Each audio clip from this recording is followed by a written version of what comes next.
Let's start with Michelle Waterson and Angela Hill. Mhm. Super close fight. For the record, I thought Angela Hill won the fight 48-47. And I want to ask you about this. I sort of feel like Angela Hill has reached a point in her career. Like, look, she's a fun fighter. She's a fan favorite. She's a super active fighter. She's sort of like the male version of Donald Cerrone in the sense that, the female version of Donald Cerrone in the sense that she's just always down to fight. Second year in a row, she fights 4 times in a calendar year. It's a big deal. And she might get one more in this year. But she reminds me actually a lot of Jorge Masvidal a couple of years ago, where it always feels like she loses these super close decisions, often split decisions like Saturday. And it feels like when you watch her, she has an extra gear, but she can't quite find that extra gear, or isn't willing to go to that extra gear. Am I crazy here, or do you see the same thing out of her? I just think that the way that she attacks the fight, right? She's very,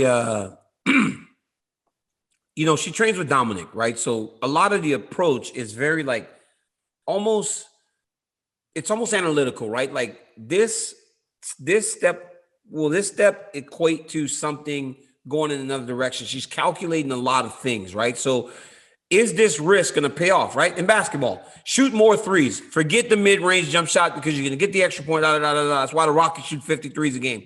Yeah, it worked out. Is the risk of attacking more in this round going to pay dividends later? It might, or does it put me in danger? And I think because she has such a strong mind for fighting, she can't truly just let it all go. But she's been in there with the best of the best, and it's just unfortunate because I remember back in 2016 or so, she fought against Jessica Andrade, and she showed so much heart. Jessica Andrade was on her way to the title, beat her up, and she showed so much heart. And then she seemed to have turned a corner. Right now, the fights are much more competitive with the highest level girls in the world, women in the world. Michelle Waterson, Claudia Gadelha, back-to-back split decision losses. So you can look at it in a sense that the risk versus reward that she's been taking allows her to be in the fight. Whereas before, when she was willing to kind of stand on her shield, she was losing pretty convincingly. And I don't know if that's a credit to Jessica or the fact that Angela fought a different type of fight. So I think she's putting herself she's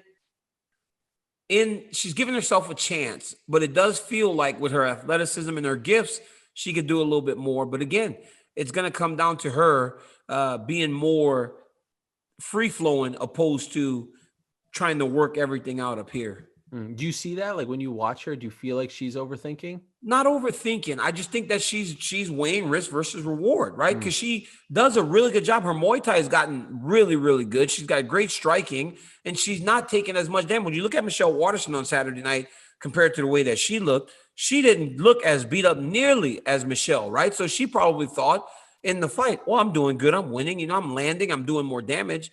So she's giving herself a chance. So every time she's walking to the judges' scorecards now, she feels as though she has a chance to win, even though it's close, right? She's not certain that she's lost the fight.